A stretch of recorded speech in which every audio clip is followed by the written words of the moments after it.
کہ وہاں فرمایا گیا تھا کہ تین جو سب سے بڑے بڑے گناہ ہیں، والذین لا يدعون مع اللہ الہا آخر، وہ لوگ کہ جو اللہ کے ساتھ کسی اور الہ کو پکارتے نہیں ہیں، کسی اور سے دعا نہیں کرتے، ولا يقتلون النفس التي حرم اللہ الا بالحق، نہیں انسانی جان کو قتل کرتے ہیں جسے کہ اللہ نے محترم قرار دیا ہے مگر حق کے ساتھ، یعنی کوئی قانون کی دفعہ ان کے اوپر لاگو ہو جائے تو بات دوسری ہے، قتل عمد کے قصاص میں قتل ہوگا، یا یہ کہ زنا اگر شادی شدہ مرد یا عورت کرتے ہیں تو ان کی سزا جو ہے وہ رجم ہے، جو قتل کی ایک بہت ہی شدید شکل ہے، یا مرتد کی سزا قتل ہے، اور یا پھر یہ ہے کہ کافر کو قتل کیا جا سکتا ہے جو حربی ہے، جس کے ساتھ جو جنگ ہے وہ ڈکلیئر۔ ان چار صورتوں کے علاوہ کسی انسان کو کسی حالت میں کسی جذبے کے تحت قتل کرنا جائز نہیں ہے، حرام مطلق ہے۔ یہ ہمارے ہاں جو عزت کے نام پر آنر کلنگز جو ہو رہی ہوتی ہیں، یہ سب کے سب جو ہے جرم ہے اسلام کی نگاہ میں، کسی کو یہ حق حاصل نہیں ہے کہ اس طرح سے اپنے ہاتھ میں قانون کو لے لے۔ لیکن اس کے بعد فرمایا تھا کہ جو لوگ یہ کام کرتے ہیں تو پھر یہ ہے یلقا اسامہ، وہ اس کی پاداش بھگت کر رہیں گے، یضاعف لہ العذاب یوم القیامہ، ان کے لیے قیامت کے دن عذاب دگنا کر دیا جائے گا، بڑھا دیا جائے گا، وَيَخْلُدْ فِيهِ مُحَادًا، اور وہ رہیں گے اس میں ہمیشہ ہمیش نہایت ذلت کے ساتھ رسوا ہو کر، إِلَّا مَنْ تَابَ وَآمَنَ وَعَمِلَ عَمَلًا صَالِحًا، اس میں استثناء ہے کہ جو توبہ کرے اور تجدید ایمان کرے یا ایمان لائے، اگر پہلے کافر تھا تو ایمان لائے گا، اور اگر پہلے مسلمان تھا لیکن یہ کہ یہ گناہ سرزد اس سے ہوا تو گویا کہ ایک طرح کے کفر میں وہ داخل ہو گیا تھا، ایمان حقیقی سے محروم ہو گیا تھا، تو گویا کہ تجدید ایمان کرے، الا من تاب وآمن وعمل عملا صالحا، اور پھر اس کا عمل تبدیل ہو جائے، عمل درست ہو جائے، غلط کام کو فی الواقع چھوڑ دے، فاولئک یبدل اللہ سیئاتہم حسنات، تو یہ وہ لوگ ہیں کہ اللہ تعالیٰ ان کی برائیوں کو بھلائیوں سے بدل دے گا۔ یہ بات جو ہے بہت بلند ہے، اس میں اللہ تعالیٰ کی طرف سے وعدہ جو ہو رہا ہے کہ فَأُولَٰئِکَ يُبَدِّلُ اللَّهُ سَیِّئَاتِہِمْ حَسَنَاتٍ وَکَانَ اللَّهُ غَفُورًا رَحِیمًا وَمَن تَابَ وَعَمِلَ صَالِحًا، پھر دوبارہ تکرار کے ساتھ یہ بات آ چکی ہے، جو توبہ کرے پھر عمل اچھا کرے، فَإِنَّهُ يَتُوبُ إِلَى اللَّهِ مَتَابًا، تو وہ ہے جو حقیقت میں توبہ کرتا ہے اللہ کی جناب میں جیسے کہ توبہ کرنی چاہیے، عمل میں کوئی تبدیلی نہ ہو، اور توبہ کی تسبیح ہوتی ہے بھائی استغفر اللہ ربی من کل ذنب واتوب الیہ، آپ نے 10 تسبیحیں کر دی، 1000 مرتبہ کہہ لیا، یہ سب زیرو ہے اللہ کی نگاہ میں۔ ذکر کا ثواب مل جائے گا کہ اتنا وقت آپ نے اللہ کا نام لیا ہے، اللہ کا ذکر کیا ہے، اس کا ثواب تو ملے گا، لیکن یہ توبہ نہیں ہے، اس سے کسی گناہ کی معافی کا کوئی سوال نہیں ہوتا، اس سے برائیوں کے بھلائیوں میں بدلنے کا کوئی امکان نہیں ہے، اس سے اس کی سزا سے بچنے کی کوئی سبیل نہیں ہے۔ اب سورۃ تحریم میں خاص طور پر ایک خاص جو پس منظر ہے اس کے اعتبار سے یہ آیت آ رہی ہے،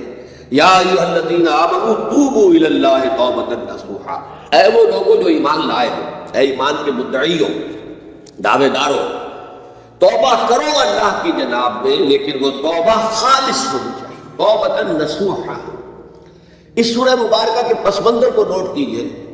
تو اس میں ایک خطائے اجتہادی کہہ لیجیے حضور سے ہو گئی تھی صلی اللہ علیہ وسلم، اگرچہ وہ خطا جانب خیر میں تھی، اچھے کام کے لیے تھی، برے کام کے لیے نہیں تھی، کہ آپ نے اپنے ازواج مطہرات کی دلجوئی کے لیے ایک شے جو اللہ کی طرف سے آپ کے لیے حلال تھی اس کو استعمال نہ کرنے کی قسم کھا لی، تو اس پر حضور کو روکا گیا، یا ایھا النبی لما تحرم ما احل اللہ لک تبتغی مرضات ازواجک، اے نبی کیوں آپ اپنے اوپر حرام ٹھہراتے ہیں وہ شے جو اللہ نے آپ کے لیے حلال قرار دی ہے، کیا آپ اپنی بیویوں کی رضا جوئی کے لیے ایسا کر رہے ہیں؟ واللہ غفور رحیم، اللہ غفور ہے، رحیم ہے، اللہ نے آپ کی اس خطا سے درگزر کیا ہے، لیکن قد فرض اللہ لکم تحلۃ ایمانکم، اللہ تعالیٰ نے راستہ تمہارے لیے کھول دیا ہوا ہے کہ ایسی قسموں کو کھولا جا سکتا ہے، جس کے لیے کہ سورہ مائدہ کے اندر کفارہ دے دیا گیا، تو گویا کہ حضور کو یہاں حکم دیا جا رہا ہے کہ آپ اپنی اس قسم کا کفارہ دیجئے، قسم کا، اور یہ جو قسم ہے اس کو کھول دیجئے۔ نمبر 2 پہ پھر 2 ازواج مطہرات کا معاملہ ہے کہ حضور نے ایک راز کی بات کہی ایک زوجہ محترمہ سے، لیکن انہوں نے وہ راز جو ہے وہ دوسری زوجہ محترمہ کو پہنچا دیا جن میں زیادہ آپس میں قریبی تعلق تھا،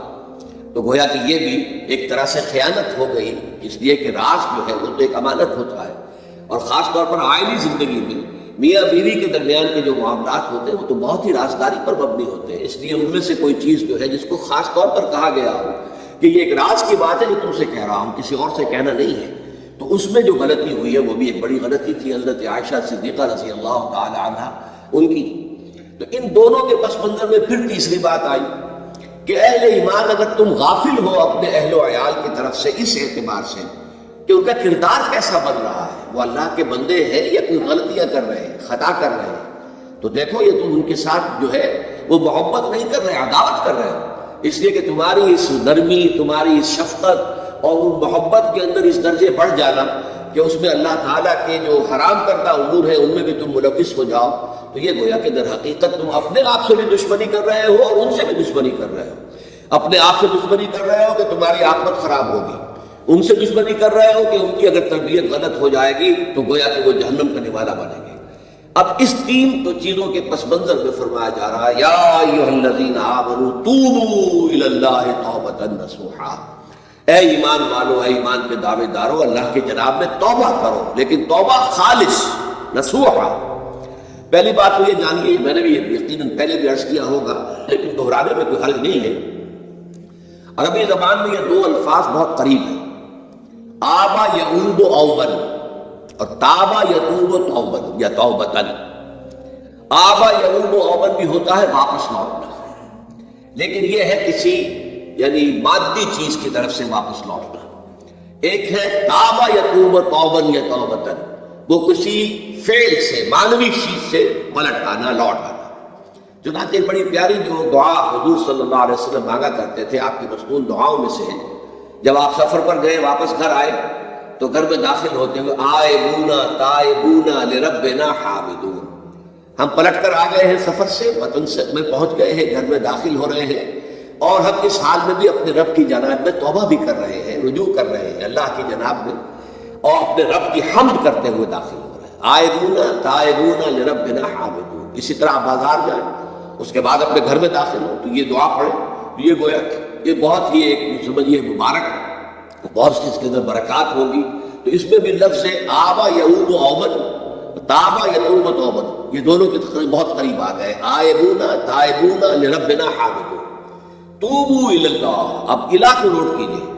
یہ توبہ کا لفظ بھی بہت سے ایسے الفاظ میں سے عربی زبان کے، جیسا کہ اس سے پہلے ہم دیکھ چکے ہیں کہ ایک لفظ ہے رغبہ، رغبہ رغبت اسے اردو میں ہم بولتے ہیں۔ رغبہ الہ ہوگا تو کسی شے کی طرف رجحان ہونا، اس کی طرف پیدا ہو جانا، اس کی خواہش پیدا ہو جانا، اور رغبہ عنہ ہوگا تو کسی چیز سے متنفر ہو جانا، دور ہٹ جانا، دور چلے جانا۔ ورب ایک ہی ہے، پریپوزیشن کی چینج سے بالکل برعکس نتیجہ نکل آئے۔ ومن رغب عن سنتی فلیس منی، جسے میری سنت پسند نہیں ہے، جو اس سے ہٹتا ہے، پیچھے ہٹتا ہے، اس کو ترک کرتا ہے، اس کا مجھ سے کوئی تعلق نہیں۔ اسی طرح مالا یمیل و میلا، مالا الہ کسی شے کی طرف مائل ہونا، مالا عن اس شے سے ہٹ جانا، پیچھے ہٹ جانا، نفرت ہو جانا۔ اسی میں وہ لفظ تھا صا، فقط صغت قلوبکما، تمہارے دل جو ہے وہ تو مائل ہو ہی گئے ہیں۔ صغا بھی الہ ہوگا تو اس کے معنی کسی شے کی طرف مائل ہو جانا، عن ہوگا تو کسی شے سے متنفر ہو جانا۔ تو وہاں میں عرض کر چکا تھا لقد صغت قلوبکما، تو اے نبی کی دونوں بیویوں، تمہارے دل تو یقیناً اللہ کی طرف مائل ہو چکے ہیں، توبہ کی طرف مائل ہو چکے ہیں، لیکن زبان سے یہ کہتے ہوئے کہ حضور معاف کر دیجئے غلطی ہو گئی، یہ اس میں ذرا حجاب آ رہا ہے۔ ظاہر بات ہے شوہر اور بیوی کے درمیان جس طرح کا تعلق ہوتا ہے تو اس میں یہ کہ بسا اوقات اپنی غلطی کو واضح الفاظ میں تسلیم کرنے میں کچھ ہچکچاہٹ سی ہوتی ہے۔ تو وہ ایک کیفیت تھی کہ تمہارا دل تو مائل ہو چکا ہے، لیکن یہ کہ تم ذرا زبان سے بھی کہو، اقرار کرو۔ اسی طریقے سے یہ لفظ توبہ ہے، توبہ الہ ہے، کسی کی جناب میں توبہ کرنا۔ جب اللہ تعالیٰ کی طرف توبہ کا لفظ آئے گا تو توبوا الی اللہ توبۃ نصوحا، اللہ کی جناب میں توبہ کرو۔ اور جب اللہ تعالیٰ توبہ کرتا ہے، یہ لفظ جو ہے دو طرف استعمال ہوتا ہے، تواب بندہ بھی ہے، تواب اللہ بھی ہے۔ اللہ تواب ہے، بہت توبہ کا قبول کرنے والا، بندہ تواب ہے، بہت زیادہ توبہ کرنے والا۔ وہ حدیث میں آپ کو سنا چکا ہوں، کل بنی آدم خطاؤون وخیر الخطائین التوابون، تمام بنی آدم نہایت خطا کار ہیں، گناہ گار ہیں، غلطیاں ہوتی ہیں، خطائیں ہوتی ہیں، لیکن ان خطا کاروں میں بہتر لوگ وہ ہیں جو بہت توبہ کرنے والے، رجوع کرتے ہیں، پلٹتے ہیں، ان میں پشیمانی پیدا ہو جاتی ہے اور وہ اللہ تعالیٰ کی جناب میں رجوع کرتے ہیں تو وہ تواب ہے، بہت زیادہ توبہ کرنے والے۔ لیکن اللہ کی جناب میں توبہ جب بندہ کرتا ہے تو وہ الہ آئے گا، تابہ الہ، اس نے توبہ کی اللہ کی جناب میں۔ اللہ توبہ کرتا ہے یعنی اللہ تعالیٰ جو ہے اپنی نظر شفقت اور نظر رحمت جو پھیر دی تھی اس نے کہ ایک بندے نے گناہ کیا ہے، میرے حکم کی جو ہے خلاف ورزی کی ہے، معصیت کا ارتکاب کیا ہے، تو اللہ تعالیٰ اپنی رحمت اور شفقت کی نگاہ اس سے ہٹا دیتا ہے۔ لیکن جب بندہ توبہ کرتا ہے تو پھر اللہ تعالیٰ بھی رجوع فرماتا ہے اور اپنی شفقت اور رحمت اور مغفرت کے ساتھ بندے کی جانب متوجہ ہو جاتا ہے۔ لیکن وہاں توبہ اعلیٰ آئے گا، تب علینا، اے پروردگار ہماری توبہ کو قبول فرما، وہ اعلیٰ کے ساتھ آئے گا۔ ہم جب توبہ کریں گے تو وہ الہ کے ساتھ آئے گا۔ تو یہاں فرمایا توبو الی اللہ، اللہ کی جناب میں توبہ کرو، پلٹو، رجوع کرو، اور توبۃ نصوحا، خالص توبہ۔ اس کی جو وضاحت تھوڑی سی میں ابھی کر چکا ہوں کہ خالص توبہ سے مراد کیا ہے۔ یہ نہیں کہ بس توبہ کی ورد ہو رہا ہے اور توبہ جو ہے وہ اس کے کلمات زبان سے ادا کیے جا رہے ہیں۔ بعض لوگ ہیں وہ جو آیت کریمہ ہے اس کا 1.25 لاکھ کا ہو رہا ہے، ورد ہو رہا ہے، کتنا ہو رہا ہے، اس کی تصویر پڑھ رہے، اس سے کچھ نہیں ہوتا جب تک کہ دل کے اندر گناہ سے نفرت پیدا نہ ہو جائے، حقیقی پشیمانی نہ ہو کہ یہ مجھ سے بہت غلط حرکت سرزد ہوتی رہی ہے، پختہ ارادہ نہ ہو کہ آئندہ یہ کام نہیں کروں گا یا کروں گی، اور یہ کہ بالفعل اس کام کو چھوڑ دیں۔ یہ 3 شرطیں کم سے کم ہیں ان چیزوں میں کہ جو حقوق اللہ میں سے، اللہ تعالیٰ کے حقوق، ان میں کوتاہی ہوئی ہے، ان میں غلطی ہوئی ہے، اس میں انسان نے کسی معصیت کا ارتکاب کیا ہے، تو 3 شرطیں۔ حقیقی پشیمانی نمبر 1، جس کے لیے میں نے اقبال کا شعر آپ کو سنایا تھا جو بالکل نوجوانی کے دور میں انہوں نے کہا تھا، اور کسی میں نام بھول رہا ہوں، کوئی بہت بڑے شاعر تھے، استاد تھے، اساتذہ، استاذ الشعراء، انہوں نے کہا تھا کہ میاں صاحبزادے اس عمر میں، اور یہ شعر اس قدر اونچا شعر ہے کہ موتی سمجھ کے شان کریمی نے چن لیے قطرے جو تھے میرے عرق انفعال کے۔ انفعال کہتے ہیں شرمندگی کو، کہ میں جب شرمندہ ہوا کہ میں اللہ کی جناب میں کیا حرکت کر بیٹھا، تو اس سے میری پیشانی پر جو پسینے کے قطرے رونما ہوئے، اللہ تعالیٰ نے ان کو موتی سمجھ کے چن لیا۔ اللہ تعالیٰ کو بندے کی توبہ سے اتنی خوشی ہوتی ہے۔ وہ حدیث بھی میں آپ کو سنا چکا ہوں کہ تم اندازہ کرو، ایک شخص ہے کہ جو ایک ریگستان میں لقودق صحرا میں سفر کر رہا تھا، اس کا ایک اونٹ تھا جس پر وہ سفر کر رہا تھا، اسی پر اس کا جو بھی راستے کا کچھ کھانا وانا تھا، خوراک تھی، وہ بھی اس کی پوٹلیاں بھی تھیں اور پانی کی چھاگل بھی بندی ہوئی تھی۔ تھوڑی دیر کے لیے وہ ایک درخت کے سائے میں بیٹھ گیا استراحت کے لیے، وہ اسی میں آنکھ لگ گئی اس کی۔ اب جب آنکھ کھلی تو دیکھا کہ اونٹ غائب۔ اب اونٹ گویا کہ اس کی زندگی کا واحد سہارا، کہاں جائے گا بغیر اونٹ کے؟ اس دوڑا دائیں بائیں، شمال جنوب مغرب مشرق، سب میں کہیں جہاں تک وہ کر سکتا تھا اسے کہیں اونٹ نظر نہیں آیا۔ تو پھر وہ اسی درخت کی سائے میں آ کر بیٹھ جاتا ہے موت کے انتظار میں کہ اب تو موت ہی آئے گی، نہ کھانے کو کچھ، نہ پینے کو پانی، نہ سواری کہ میں کہیں یہاں سے نکل سکوں۔ اچانک دیکھتا ہے کہ وہ اونٹ تو کھڑا ہوا ہے اور وہ سامان بھی موجود ہے۔ تو اس میں فرد مسرت کی وجہ سے خوشی اتنی شدید ہوتی ہے اسے کہ وہ کہنا تو یہ چاہتا ہے اللہ میں تیرا بندہ ہوں، تو میرا رب ہے، لیکن وہ کہہ یہ بیٹھتا ہے اللہ میں تیرا رب ہوں، تو میرا بندہ ہے۔ یعنی اتنا وہ اپنے اس میں حواس کھو بیٹھتا ہے خوشی کی وجہ سے۔ اتنی ہی خوشی ہوتی ہے اللہ تعالیٰ کو اپنے کسی گناہ گار بندے کی توبہ سے۔ اب آپ اندازہ کیجئے، یہ ہے جو تشبیہ حضور صلی اللہ علیہ وسلم نے توبہ کی عظمت کے لیے بیان کی۔ تو اس کے حوالے سے میں آپ کو فلسفے کے طور پر بھی بتا چکا ہوں کہ بہت بڑی غلطی جو ہے، جیسے ان دونوں صورتوں کا جو مرکزی مضمون میں نے بتایا تھا کہ خاندانی زندگی میں 2 انتہائی کیفیات پیدا ہوتی ہیں، یا میاں بیوی کی موافقت نہیں ہو رہی تو آخری حد ہے طلاق، یا یہ ہے کہ اتنی محبت ہو گئی ہے کہ محبت کی وجہ سے شریعت کی حدود کے اندر رد و بدل ہو رہا ہے۔ تو پہلے کے موضوع کے اوپر سورہ طلاق ہے اور دوسرے موضوع کے اوپر سورہ تحریم ہے۔ تو طلاق کے معاملے میں بھی عیسائیوں سے جو بہت زیادہ غلطی، بہت بڑی سرزد ہوئی، وہ یہ ہے کہ حضرت عیسیٰ نے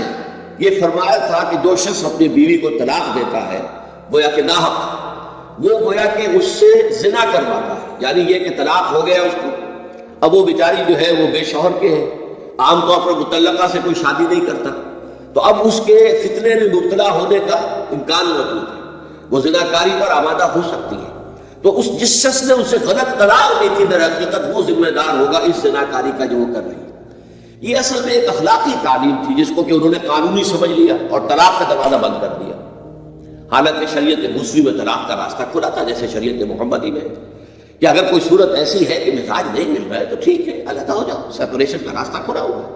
اگرچہ اللہ کو حلال چیزوں میں سب سے زیادہ ناپسند طلاق ہے، اللہ چاہتا یہی ہے کہ یہ بندن بن جائے تو بدا رہے ساری عمر، لیکن یہ کہ یہ بھی نہیں ہے کہ گھر کے اندر چف چف ہوتی رہے، چپکرش چلتی رہے، گھر کے اندر چین نہ رہے، راحت نہ رہے، باہمی اعتماد نہ ہو، اور پھر بھی وہ بندن بنا رکھا جائے، اس کو کوئی فائدہ نہیں۔ تو قانون وہ تھا، لیکن اخلاقی تعلیم یہ تھی، جیسے حضور نے فرمایا ابغض الحلال عند اللہ الطلاق، لیکن ساتھ ہی میں نے وہ حدیث بھی آپ کو سنا دی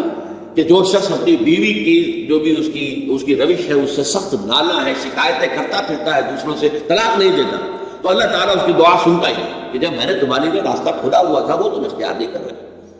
تو یہی معاملہ در حقیقت عیسائیوں نے اس حد تک بڑھایا کہ حضرت آدم اور حوا سے جو خطا ہو گئی تھی، وہ خطا جو ہے وہ تو ہر انسان دنیا میں جو آتا ہے تو خطا کار ہے، وہ اپنے آباء و اجداد، اپنے اماں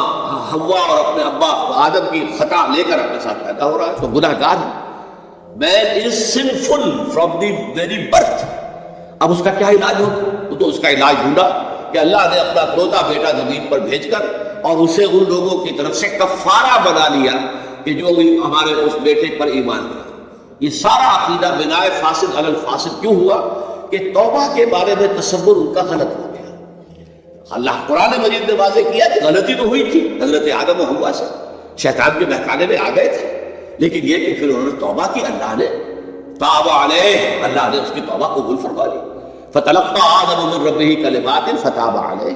تو آدم نے اپنے رب سے کچھ کلمات سیکھ لیے، پشیمانی تو ہو گئی تھی، شرمندگی ہو گئی تھی، لیکن الفاظ نہیں مل رہے تھے، کن الفاظ میں اللہ کی جناب میں توبہ کروں۔ اللہ کی کمال شفقت کے اللہ نے وہ الفاظ بھی انہیں تلقین کر دیے جو سورہ اعراف کے اندر بیان ہوئے ہیں، ربنا ظلمنا انفسنا وان لم تغفر لنا وترحمنا لنکونن من الخاسرین، اللہ نے توبہ قبول فرما لی، فتاب علیہ۔ اب جو بچہ پیدا ہو رہا ہے نسل آدم کا، وہ کوئی اپنے جد امجد جو ہے حضرت آدم اور حضرت حوا کے گناہ کی پوٹ لے کر نہیں آتا ہے، وہ تو کل مولود یولد علی الفطرہ، فطرت اسلام پہ پیدا ہوتا ہے۔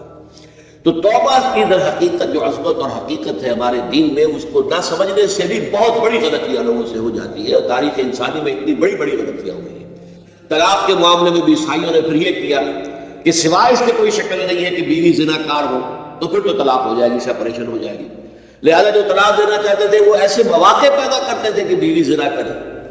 یا یہ کہ جھوٹی گواہیاں فراہم کرتے تھے زنا کاری کی اور پھر اس سے چھٹکارا حاصل کرتے تھے، اس کے بغیر چھٹکارا حاصل کرنے کی کوئی شکل نہیں تھی۔ اس میں بڑے بڑے افسانے جو ہیں وہ مغربی لٹریچر کے اندر آپ کو ملیں گے کہ عورت سے نجات پانے کے لیے انہیں پھر یہ کرنا پڑتا تھا کہ جھوٹے طور پر جھوٹا الزام تہمت لگا کر اس کے اوپر زنا کا الزام ثابت کرے،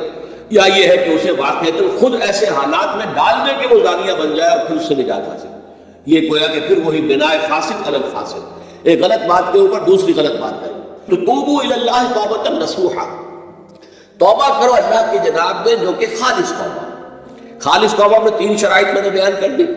کہ اگر اللہ کے حقوق میں معاملے میں کمی بیشی ہوئی ہے تو پھر یہ ہے کہ پشیمانی حقیقی،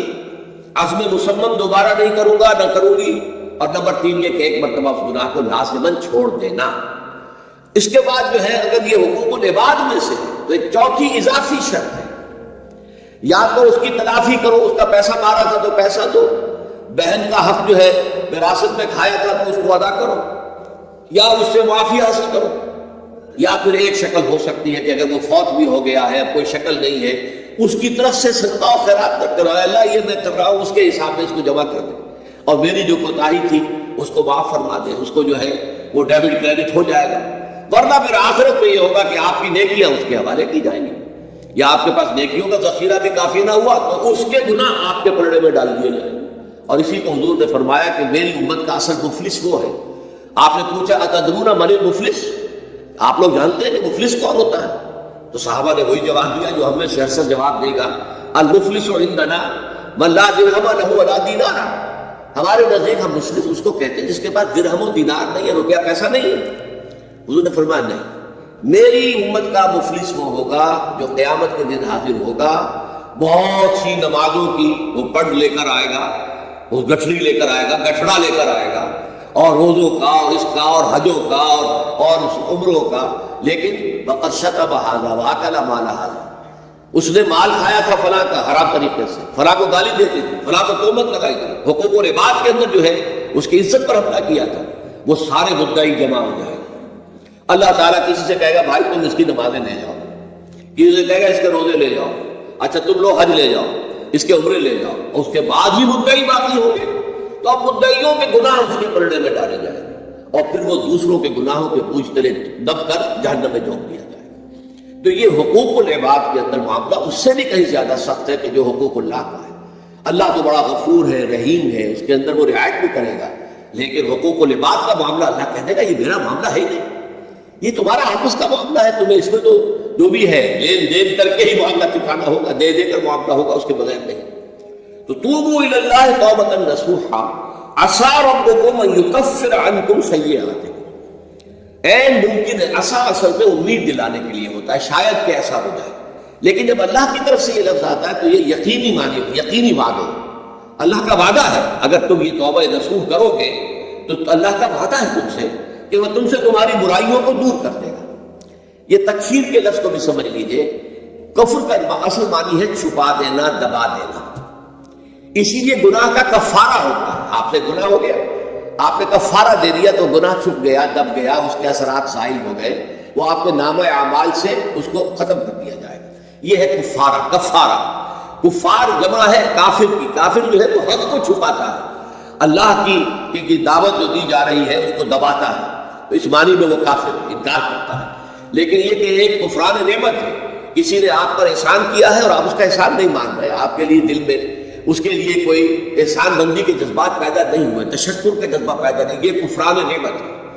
تو تکفیر اس کو بھی کہتے ہیں، تکفیر اسے بھی کہتے ہیں مسلمان امت میں سے کسی کو نکال دینا، اس لیے کہ وہ بنیادی عقائد میں علیحدہ ہو گیا ہے، تو یہ پرجنگ ہے، یہ بھی تکفیر ہے۔ تو تکفیر اعمال کیا ہے کہ برے اعمال کو دھو دے گا تمہارے نامہ اعمال سے، بل اور نمبر 2 تمہارے دامن کردار سے بھی دھو دے گا۔ جو غلطیاں تمہارے اوپر چلی آ رہی تھی، اتنے عرصے تک تم کرتے رہے ہو، تمہارا کردار جو ہے اس سے مقدر ہو گیا ہے، اس کے اندر جو ہے خرابی پیدا ہو گئی ہے، تو اللہ اس کو بھی دھو دے گا۔ تو دنیا میں بھی تکفیر کا اثر ہوگا کہ انسان کی اصلاح ہو جائے گی، اس کی سیرت و کردار جو ہے صحیح رخ پر آ جائیں گے، اور آخرت میں یہ ہے کہ اس کا جو اعمال نامے میں جو گناہ درج تھا وہ وہاں سے صاف کر دیا جائے گا، محو کر دیا جائے گا۔ یہ تکفیر 2 گنا ہے، اور اس میں جو ہم سورہ الفرقان میں پڑھ کر آئے ہیں وہ اس سے بھی اگلی بات ہے، اولئک یبدل اللہ سیئاتہم حسنات۔ جہاں گناہ کا اندراج تھا وہاں اب نیکی کا اندراج ہو جائے گا، تمہاری سیرت و کردار میں جو گناہ کا پہلو تھا وہ اب نیکی کے پہلو میں بدل جائے گا۔ یہ تکفیر گویا کہ دنیا میں بھی اور آخرت میں بھی۔ عسیٰ ربکم، امید ہے اور اللہ کا وعدہ ہے کہ وہ تم سے تمہاری برائیوں کو دور کر دے گا۔ مطلب یہ کون انسان ہے جو برائی سے بالکل پاک ہے؟ کل بنی آدم خطاؤون وخیر الخطائین التوابون۔ توبہ کرو، توبہ نصوح کرو، اللہ تعالیٰ دھو دے گا، تمہارے دامن کردار سے بھی داغ اور دھبے صاف کر دے گا، اور تمہارے اعمال نامے سے بھی۔ وَيُدْخِلَكُمْ جَنَّاتٍ تَجْرِی مِن تَحْتِهَا الْأَنْہَارُ، اور تمہیں داخل کرے گا ان باغات میں جن کے نیچے یا جن کے دامن میں ندیاں بہتی ہوں گی۔ یوم لا یخزی اللہ النبی والذین آمنوا معہ، وہ دن کہ جس دن اللہ رسوا نہیں کرے گا نہ نبی کو اور نہ ان کو جو ان کے ساتھ ایمان لائے۔ ان کے ساتھ ایمان لائے تو ظاہر بات ہے انبیاء کے رسوا ہونے کا تو کوئی سوال ہی نہیں، یہاں اس کا ذکر جو ہے وہ تو صرف بطور تذکرہ کر دیا گیا، ورنہ اصل کیا ہے جو نبی کے ساتھ ایمان لائے۔ اور نبی کے ساتھ ایمان لانے والوں میں درجہ اول کے لوگ وہ ہیں جو صحابہ کرام، جو حضور کے زمانے میں تھے، حضور کے ساتھ دیا انہوں نے اپنے جان و مال سے حضور کے مشن کو تقویت پہنچائی، جہاں حضور کا پسینہ گرا وہاں اپنی خون کی ندیاں بہا دی، اپنی جانیں دے دی، تو وہ ہے اولین۔ لیکن اللہ تعالیٰ ہمیں بھی ان میں شامل کرے، اس لیے کہ جیسے کہ سورہ بقرہ کی جو آخری سے پہلی آیت ہے اس کے اندر بیان فرمایا گیا ہے کہ آمن الرسول بما انزل الیہ من ربہ والمؤمنون، ایمان لائے رسول محمد صلی اللہ علیہ وسلم اس چیز پر کہ جو ان کے اوپر اور ان کے رب کی طرف سے نازل کی گئی، اور ایمان لائے صاحب ایمان، وہ صاحب ایمان سب کا سب شامل ہو جائیں گے۔ تو قیامت کے دن اللہ تعالیٰ رسوا نہیں کرے گا، یوم لا یخزی اللہ النبی والذین آمنوا معہ، جس دن کہ اللہ تعالیٰ رسوا نہیں کرے گا نہ اپنے نبی کو صلی اللہ علیہ وسلم اور نہ ہی ان کو کہ جو ان کے ساتھ ایمان لائے۔ اور یہ آخرت کی رسوائی جو ہے بہت بڑی رسوائی ہے، دنیا کی رسوائی انسان جو ہے اس کو بہت ہلکا سمجھے، آخرت کی رسوائی بہت بڑی ہے۔ پوری خلق خدا جہاں جمع ہوگی، پوری انسانیت جمع ہوگی، تمام آدم سے لے کر آخری انسان تک جمع ہوں گے، اور وہاں اگر رؤوس الاشہاد ہمارا پردہ چاک کیا جائے، ہمارے گناہوں کو جو ہے اعلان کیا جائے، تو کتنی بڑی رسوائی ہوگی۔ اسی لیے یہ دعا مانگتے رہنا چاہیے، اللہم ربنا اجرنا من خزی الدنیا والآخرہ، اے اللہ ہمیں بچا لے، دنیا اور آخرت دونوں کی رسوائی سے بچا لے۔ دنیا کی رسوائی یہ ہے کہ آپ کی کسی غلط کام کا چرچا ہو جائے، دنیا کے اندر پھیل جائے، آپ کی جو ہے عزت جو ہے وہ داغدار ہو جائے، اس سے بھی اے اللہ بچا لے، پردہ ڈال دے۔ جیسے کہ حضور نے لفظ استعمال کیا، اللہ یتغمدنی ربی برحمتہ، اللہ یہ کہ میرا پروردگار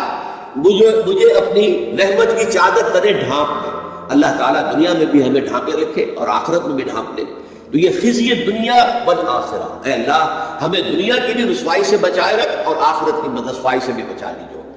بارک اللہ لی ولکم فی القرآن العظیم ونفعنی وإیاکم بالآیات والذکر الحکیم۔